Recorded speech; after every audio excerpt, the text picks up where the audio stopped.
हा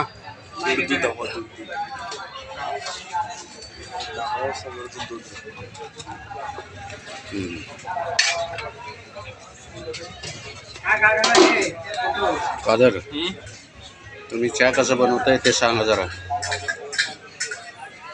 चहा बनवू? जरा बोला ना. चहा बनवू? हा हे चहा कशाची बनवते तुम्ही, कुठल्या दुधाची? गावरान दुधाची चहा भया, गावरान. हा हा हा. बरे केव्हापासून आहे तुमचा धंदा? मी आता 15 वर्षापासून धंदा आहे. बर बर बर. चांगलं ठीक चांगलं आहे साहेब. गावरान दुधाची चहा बनवता म्हणजे सर्वात नंबर 1.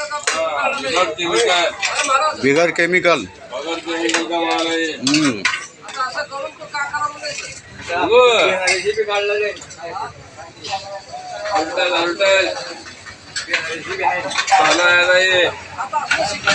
आता दिल्लीला जाणार आहे.